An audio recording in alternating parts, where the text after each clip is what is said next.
করেছি, এটা আল্লাহ স্পষ্ট ভাষায় কোরআনের মধ্যে বলেছেন, ওয়ামা খালাকুল জিন্না ওয়াল ইনসা ইল্লা লিয়াবুদুন। আমি মানুষ বানাইছি আমি আমার গোলামি করার জন্য, আল্লাহ তাআলার দাসত্ব করার জন্য, ইবাদত বন্দেগী করার জন্য। আর পৃথিবীর সব জিনিস বানাইছেন আল্লাহ তাআলা মানুষের কল্যাণের জন্য। বলে একটা সাপ, এটাও আল্লাহ বানাইছেন মানুষের কল্যাণ। বলেন এটা তো বুঝি না, মানুষ আবার সাপের কি কল্যাণ করে, সাপ আবার মানুষের কি কল্যাণে আসে, কি কাজে আসে? সাপ তো মানুষদেরকে দংশন করে, যার কারণে মানুষ মারা যায়। সাপ কেন মানুষের কল্যাণে বলে? বলে চিন্তা করে দেখেন,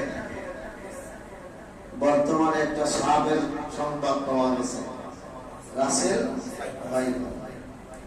এই রাসেল ভাইপার একটা সাপের নাম, আসলে তো এটা মানুষের দেওয়া নাম, এটার নাম তো আর রাসেল। কি বলেন? এটা একটা সাপ, মানুষ এটার নাম দিয়েছে, বিষধর সাপ।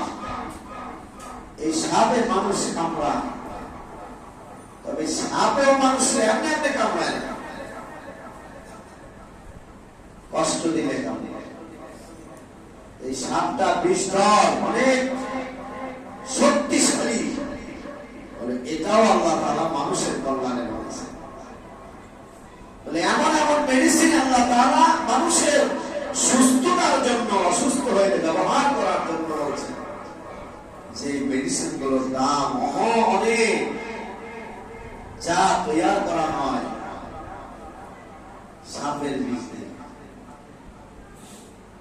এমন এমন এক একটা সুই যেগুলোর দাম হাজার হাজার লাখ লাখ টাকা, সেইগুলো বানানো হয় সাপের বীজ দিয়ে। 1 কেজি সাপের বিষের দাম কোটি কোটি টাকা।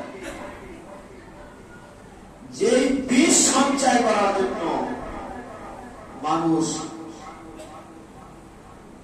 বিষধর সাপ এগুলো লালন পালন করে, এগুলো চাষাবাদ করে, এর থেকে বিষ সংগ্রহ করে, মহা পয়সা উপার্জন করার জন্য, অনেক অর্থ উপার্জন করার জন্য মানুষ বিপদ থেকে, এই মৃত্যুর হাত থেকে বাঁচবে এটা রিস্ক দিয়ে এরপরে বিষধর সাপ লালন পালন করে। এটা দংশন করলে মানুষ মারা যাবে জানে, এরপরে এগুলো পালে, চাষ করে, অনেক উপার্জন করে, পয়সা পাওয়া যায়। তো বোঝা গেল এই সাপও মানুষের কল্যাণে আসে। যা কিছু দেখেন সব আল্লাহ মানুষের কল্যাণের জন্য বানিয়েছে, কিন্তু কোন জিনিস আরো কোন কাজে বানাইছে আল্লাহ ভালো জানেন। আল্লাহ কিন্তু মানুষ আপনাকে আমাকে বানাইছেন আল্লাহর গোলামি করার জন্য, দাসত্ব করার জন্য। যে যত বেশি আল্লাহ দাসত্ব করবেন, গোলামি করবেন, সে তত বেশি আল্লাহর কাছে পেয়ারা মাহবুব হয়ে যাবে। আমরা হলো আল্লাহর দাস। কি বলেন? আল্লাহর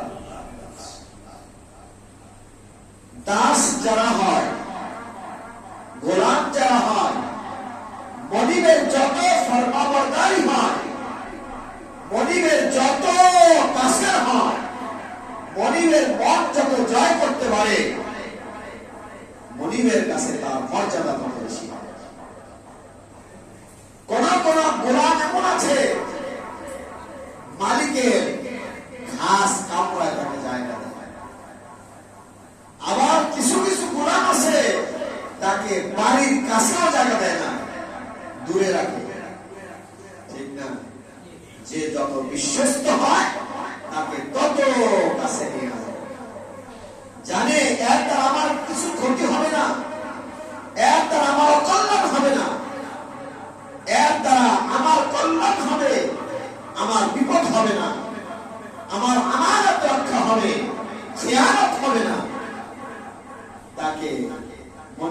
কাছে নিয়ে আসে, মনিবের সম্পদের জন্য রাখে, মনিবের চুল টেপার জন্য রাখে, মাথা টেপার জন্য রাখে, শরীর টেপার জন্য রাখে, কারণ তার হাত থেকে সে নিরাপদ, এটা তার জানা আছে।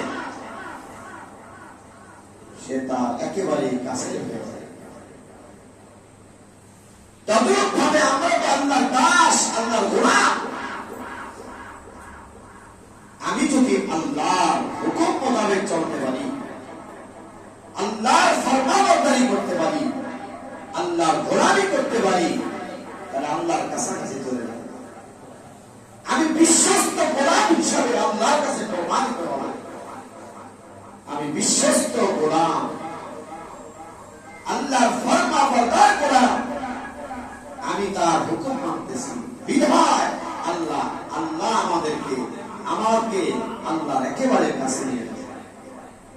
যে যত আল্লাহর মাহবুব হবে, পিয়ারা হবে, পছন্দনীয় বান্দা হবে, সে তত বেশি আল্লাহর মাহবুব হবে, আল্লাহর কাছাকাছি ঘনিষ্ঠ হবে, সে তত বেশি দামি হবে। ঠিক না?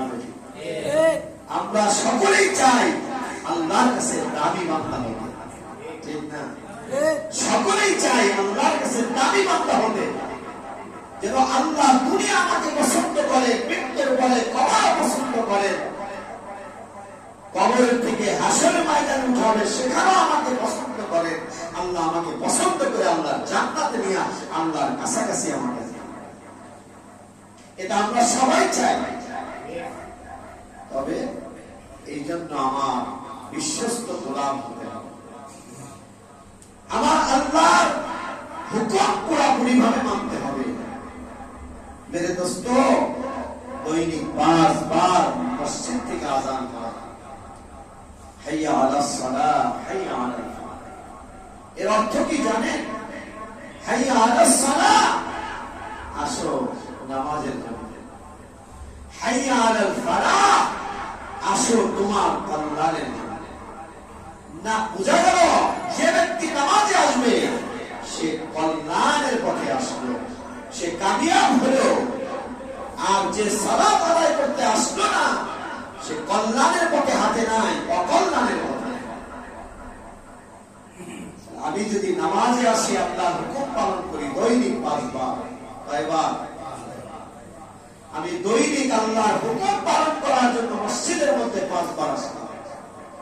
আইসা আমি গোলাম মনিবের সামনে আমার বসতে হবে। আমার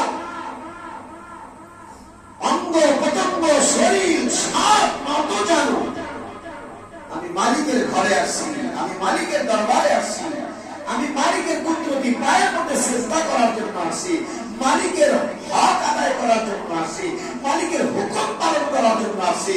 আমার মসজিদে এসে এমন ভাবে আমার থাকতে হবে, আমি যেন মনিবের সামনে গোলাম হয়ে আছি।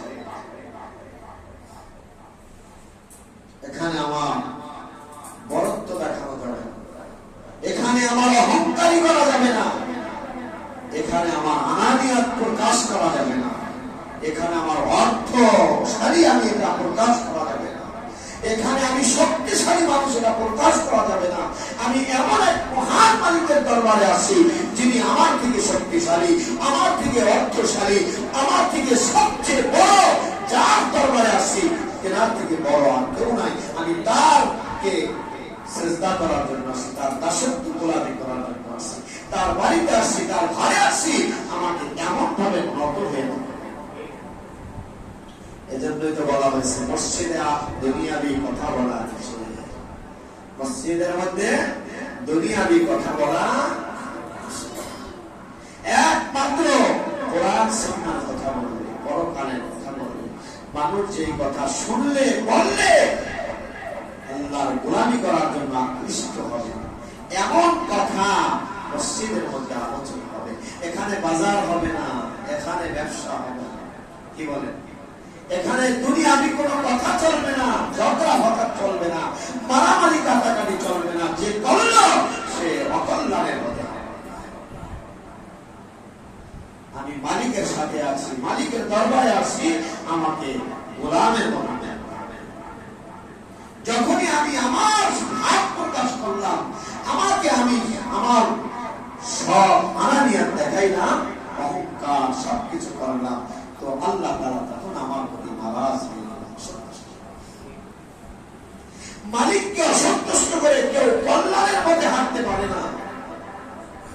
মালিককে খুশি করে কল্যাণের পথে হাঁটতে হবে। কি বলেন? এই জন্য মেরে দোস্ত, আমাদেরকে আল্লাহ বানাইছেন ইবাদতের জন্য। এখন ইবাদত করতে আমরা কি বুঝি? শুধু পাঁচ ওয়াক্ত নামাজ? ইবাদত করতে শুধু আমরা রমজানের রোজা? ইবাদত করতে বড় বড় কোরবানি করলাম এটা? ইবাদত করতে যাকাত? হ্যাঁ, এগুলো ইবাদত, ইবাদতের অংশ। শুধু এটাই ইবাদত। ইবাদত হলো মানুষের হাতের দ্বারা, পায়ের দ্বারা, জবানের দ্বারা, অঙ্গ প্রত্যঙ্গ দ্বারা যত কল্যাণকার কাজ হবে সেটাই হলো ইবাদত। সমস্ত ভালো কাজ হলো ইবাদত। সমস্ত অন্যায় কাজ হলো, এটা হলো গুনার কাজ। আমি অনেক সময় অনেক জিনিস মনে করি এটা ভালো, কিন্তু আসলে এটা ভালো, এটা আল্লাহর হুকুমের বাহিরে। আমার অনেক কাজ আমি মনে করি এটা হলো মনে হয় ভালো, আসলে ভালো। আবার অনেক কাজ মনে করি এটা ভালো না, কিন্তু আসলে এটা কল্যাণ। এই কথাও আল্লাহ তাআলা বলছেন, তোমার ভেবে তোমার বুদ্ধি দিয়ে তুমি ভালো মন্দ যাচাই করতে যাইও না। ভালো মন্দের মাত্রা দিয়েছেন কোরআন এবং আল্লাহর রাসূল সাল্লাল্লাহু আলাইহি ওয়াসাল্লাম।